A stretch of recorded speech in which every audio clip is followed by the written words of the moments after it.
dia, boa tarde, boa noite, queridos alunos e queridas alunas do PVS Ação. Aqui é o professor Arthur, professor de literatura, para mais uma inabalável aula da nossa querida disciplina, nossa disciplina da arte das letras, da arte escrita. E hoje a gente vai abordar um gênero textual que até então a gente não tem visto muito, mas que cai bastante nas questões de vestibular, que é a crônica. Para que a gente possa entender o que é a crônica, a gente primeiro tem que entender o que é o nome crônica. Crônica vem do latim crônica, com K, como está escrito aqui na tela, que se refere a algo relativo ao tempo, algo que é um tipo de relato que é marcado pelo seu tempo, pelo tempo em que ele é escrito. Que originalmente vem do grego cronos, também está escrito aqui essa aula de idiomas clássicos aí para vocês. Que significa exatamente tempo, esse termo aqui. Posto isso, a crônica vai se tratar de um tipo de texto, de um tipo de gênero textual que vai se encarregar de um pequeno recorte de tempo, de um olhar que é muito marcado pelo tempo em que ele foi escrito. Se eu for pegar uma crônica de Machado de Assis, vai ter um tipo de olhar, um tipo de valor empregado, diferentemente de uma crônica, sei lá, do Rubem Braga, do Fernando Sabino, do Veríssimo, do pai ou do filho. Vão ser olhares diferentes para situações que podem até ser semelhantes, até ter uma natureza bastante parecida, perfeito? Bom, além disso, a crônica também tem algumas características específicas, particulares desse gênero, que são uma linguagem simples, uma linguagem clara, objetiva, um olhar muitas vezes com um viés de humor, com um tom irônico, e de uma captação através desse olhar bastante particular, de uma situação que não necessariamente fosse algo realmente emocionante, algo muito marcante, e transformar isso em um relato bastante significativo, bastante interessante para o leitor e que valha de algum tipo de experiência, algum tipo de ensinamento por trás, perfeito? A crônica ela pode ser dividida em dissertativa, que é aquela que fala sobre alguma coisa, a crônica argumentativa, que defende um ponto, ou defende uma tese, um ponto de vista, uma ideia. E também pode ser a crônica narrativa, que ela vai narrar um fato, diferentemente da primeira que expõe fatos, da segunda que argumenta, essa somente narra. Dentro dessas três modalidades, a gente vai encontrar as crônicas jornalísticas, as crônicas literárias, as crônicas líricas, diversas entonações e intencionalidades que os autores vão perpassar na crônica através desses três maiores formatos, perfeito? Como é um texto bastante comprido e bastante denso, apesar de retratar uma situação bastante simples, eu trouxe para vocês hoje três crônicas, e diferentemente das outras aulas, vocês não vão desfrutar da minha careta aqui do lado. Eu vou ter que pôr em tela inteira, não se assustem, para que a gente possa desfrutar desses textos, perfeito? Então, eu trouxe três textos, um da Clarice Lispector, um do Drummond e um do Fernando Sabino. Três grandes escritores, três grandes cronistas.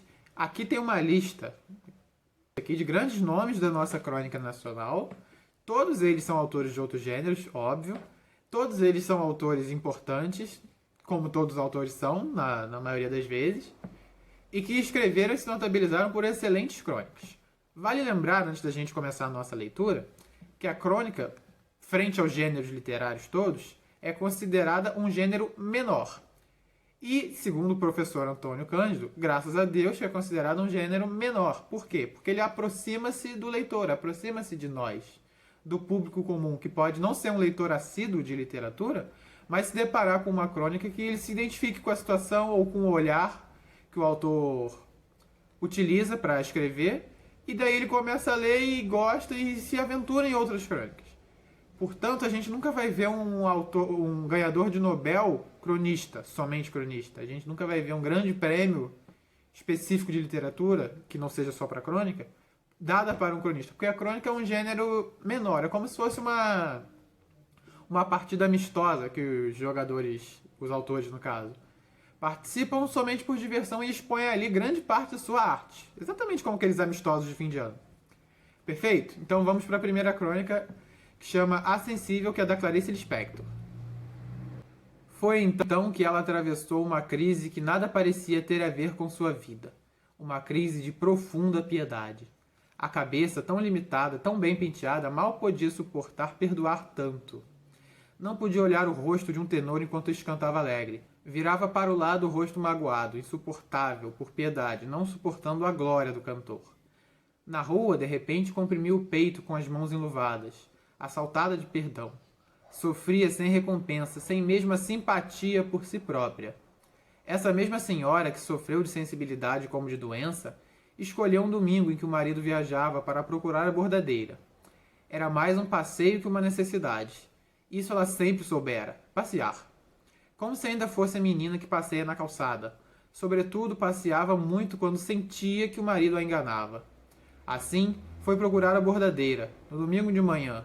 Desceu uma rua cheia de lama, de galinhas e de crianças nuas. Onde fora se meter? A bordadeira, na casa cheia de filhos com cara de fome, o marido tuberculoso. A bordadeira recusou-se a bordar a toalha porque não gostava de fazer ponto de cruz. Saiu afrontada e perplexa. Sentia-se tão suja pelo calor da manhã, e um de seus prazeres era pensar que sempre, desde pequena, fora muito limpa. Em casa, almoçou sozinha. Deitou-se no quarto meio escurecido, cheia de sentimentos maduros e sem amargura. Oh, pelo menos uma vez não sentia nada, senão talvez a perplexidade diante da liberdade da bordadeira pobre. Senão, talvez um sentimento de espera, a liberdade. Até que dias depois a sensibilidade se curou, assim como uma ferida seca. Aliás, um mês depois teve seu primeiro amante. O primeiro de uma alegre série. O que a gente traz, o que a gente observa nessa crônica? Clarice Lispector, ela adentra um complexo psicológico dessa personagem, da crônica dela, sem nome, em que ela observa, como se fosse alguém contando a história de outrem, numa crônica com um narrador observador, ela observa essa situação da sensibilidade dessa pessoa, dessa mulher que foi traída, né, que se sentia traída, que ela sentia demais, sentia algo como intuição, o sexto sentido. E cada vez que ela sentia-se dessa forma, que ela sentia esse mal, esse pesar, essa preocupação, de certo modo, essa desconfiança, ela sofria de algum modo. Até que um momento ela experimentou a liberdade, ela sentia outras coisas. Ela pôde sentir, através dessa no momento que passa por essa figura da bordadeira, algo além, sentiu a liberdade. E quando ela sentiu essa liberdade, ela pôde fazer na própria pele o que lhe fazia tão mal, que era esse sentimento de traição, esse sentimento ruim que ela sentia à medida que ela desconfiava de alguma coisa, perfeito? Essa crônica, ela está entre uma crônica narrativa e uma crônica histórica, porque ela traz uma história passada, né? Não é uma história presente no momento da escrita, é uma história de outrem, e traz também uma crônica narrativa, num cenário maior, porque ela está aqui enumerando esses fatos, enumerando e discorrendo como que a personagem se altera no decorrer da trama, perfeito? Vamos para a segunda, que é uma crônica um pouco mais internalizada, uma crônica que aprofunda um pouco a questão lírica, é uma crônica lírica do Drummond, e é uma crônica bastante curta e ao mesmo tempo bastante complexa. Vamos para ela. Mãos dadas. Não serei o poeta de um mundo caduco. Também não cantarei um mundo futuro. Estou preso à vida e olho meus companheiros. Estão taciturnos, mas nutrem grandes esperanças. Entre eles considero a enorme realidade. O presente é tão grande, não nos afastemos. Não nos afastemos muito, vamos de mãos dadas. Não serei o cantor de uma mulher, de uma história, não direi os suspiros ao anoitecer. A paisagem vista da janela, não distribuirei entorpecentes ou cartas de suicida. Não fugirei para as ilhas, nem serei raptado por serafins. O tempo é a minha matéria, o tempo presente, os homens presentes, a vida presente. Com um título que remete bastante ao que a gente vive hoje em dia, né? Das mãos dadas, que não se podem soltar. O Drummond, ele faz um manifesto, na verdade, uma confissão, de uma certa maneira, um certo desabafo, falando sobre a temática que lhe interessa, a temática que lhe pertence. Drummond fala que não vai ser o poema do mundo caduco, não vai ser um poema que canta um mundo antigo, tampouco o poema que vai declamar o futuro.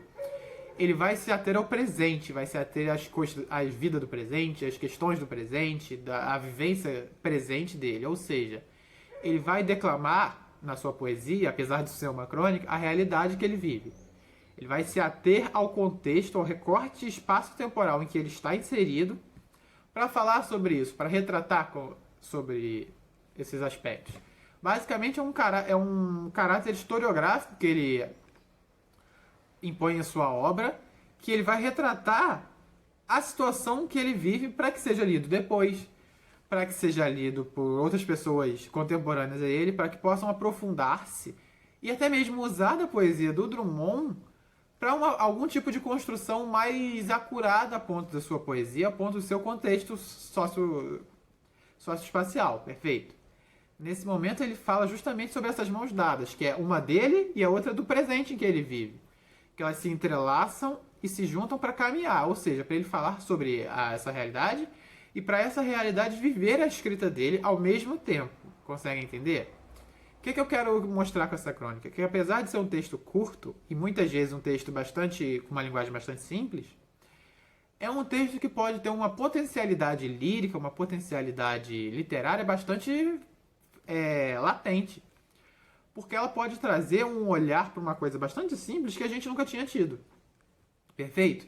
E é nesse embalo que a gente vai para a terceira crônica de hoje, que por acaso é a última, e se chama a última crônica, que é de um grande autor desse gênero, que é o Fernando Sabino. Perfeito? Essa é uma crônica um pouco mais padrão, um pouco mais prototípica do gênero textual crônica. Por quê? Porque ela vai abordar um pequeno momento do dia a dia, uma pequena passagem do cotidiano desse autor, em que ele vai trazer um olhar um pouco mais detalhado, um pouco mais trabalhado sobre essa questão, para a gente poder entender exatamente o que é a crônica. Se vocês querem ter um padrão de crônica, é esse, para vocês entenderem bem o que é esse gênero. Vamos para ele. A caminho de casa, entro num botequim da Gávea para tomar um café junto ao balcão. Na realidade, estou adiando o momento de escrever. A perspectiva me assusta. Gostaria de estar inspirado, de coroar com êxito mais um ano nesta busca do pitoresco ou do irrisório no cotidiano de cada um.